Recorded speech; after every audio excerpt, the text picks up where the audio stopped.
Hello everyone, कैसे हैं आप सभी। उम्मीद करती हूँ आप सभी अच्छे होंगे। तो आज मैं आपको बताने वाली हूँ कुछ महत्वपूर्ण किताबें जो आपके बहुत काम आ सकती हैं अगर आप हिंदी साहित्य के विद्यार्थी हैं या फिर हिंदी साहित्य के विद्यार्थी नहीं हैं और अगर आप सिर्फ ग्रामर पढ़ना चाहते हैं या व्याकरण पढ़ रहे हैं किसी भी एग्जामिनेशन के लिए, तो कौन कौन सी किताबें हैं जो आपके काम आ सकती हैं। तो पहले मैं बात करूँगी व्याकरण की किताबें कौन कौन सी होनी चाहिए आपके पास। सबसे पहले ये वासुदेव नंदन प्रसाद की किताब आती है आधुनिक हिंदी व्याकरण और रचना। ये काफ़ी अच्छी पुस्तक है। अगर आप बेसिक पढ़ना चाहते हैं या फिर आपको डिटेल में कुछ चीज़ें जाननी है तो यहाँ से आप पढ़ सकते हैं। और ये काफ़ी ईज़ी, बहुत ही सरल भाषा में लिखी हुई है, तो यहाँ से आपको बहुत सारी चीज़ें, फैक्ट्स वगैरह बहुत अच्छे से मिल जाएंगी। उसके अलावा नेक्स्ट जो आपकी किताब है वो है हिंदी शब्द अर्थ प्रयोग, डॉक्टर हरदेव बाहरी की ये पुस्तक है और ये पुस्तक भी काफ़ी अच्छी है। वासुदेव नंदन प्रसाद की अगर कुछ चीज़ें अगर आपको वहाँ से नहीं मिलेंगी तो इसमें हरदेव बाहरी की जो किताब है उसमें आपको मिल जाएंगी। तो ये वाली पुस्तक भी बहुत अच्छी है। व्याकरण के लिए अगर आप पढ़ना चाहते हैं तो इस पुस्तक को भी आप ले सकते हैं। तीसरी है हिंदी व्याकरण कामता प्रसाद गुरु की, और ये पुस्तक काफ़ी प्रमाणिक मानी जाती है। अगर एग्जामिनर भी, कोई आयोग भी अगर किसी प्रकार की गलती करता है तो आप इस बुक का जो है वो रेफरेंस दे सकते हो। तो ये वाली बुक भी बहुत अच्छी है। अब कुछ साहित्य की किताबों की बात कर लेते हैं। तो साहित्य की किताबों में आपका हिंदी साहित्य और संवेदना का विकास, राम स्वरूप चतुर्वेदी की पुस्तक है। ये वाली बुक भी बहुत अच्छी है।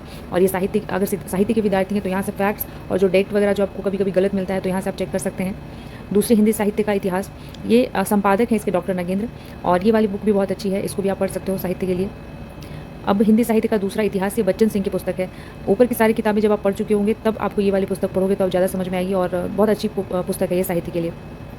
हिंदी साहित्य का इतिहास, आचार्य रामचंद्र शुक्ल, ये पुस्तक तो आपको ऐसे भी अगर आप साहित्य के विद्यार्थी हो तो आपको पढ़ना ही चाहिए, क्योंकि यहाँ से बहुत बार, जैसे नेट जेआरएफ के जो क्वेश्चंस होते हैं ये बहुत बार यहाँ से इनकी पुस्तकों से बहुत बार उठाया जाता है। टीजीटी पीजीटी में भी इनकी पुस्तकों से कोटेशन वगैरह लिए जाते हैं, यानी कि कथन किसने क्या कहा है। तो आचार्य रामचंद्र शुक्ल की पुस्तक महत्वपूर्ण है आपके लिए।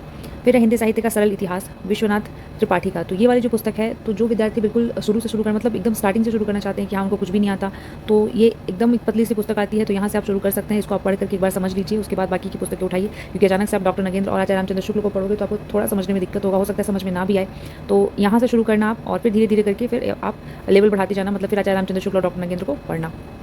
फिर एक जो पुस्तक है वो है भारतीय काव्यशास्त्र, निशा अग्रवाल की आती है। इसमें आपको जो कुछ टॉपिक्स बाकी की व्याकरण की पुस्तकों में नहीं मिलेंगे तो इसमें मिल जाएंगे, जैसे कि आपका काव्य गुण हो गया, शब्द शक्ति हो गए, या ध्वनि सिद्धांत वगैरह हो गए, जो काव्यशास्त्र और साहित्य शास्त्र में पढ़ना होता है। स्पेशली अगर शब्द शक्ति आपको अच्छी समझनी है तो इस पुस्तक को आप देख सकते हो, पढ़ सकते हो, काफ़ी अच्छी पुस्तक है। तो ये सारी पुस्तकें जो थी साहित्य की थी और कुछ व्याकरण की थी। उम्मीद है ये जानकारी आपके काम की होगी। बने रहिए हमारे चैनल को सब्सक्राइब कर लीजिए और नोटिफिकेशन को ऑन कर लीजिए। इस तरह की महत्वपूर्ण जानकारी आपको आगे भी मिलती रहेगी। Thank you so much.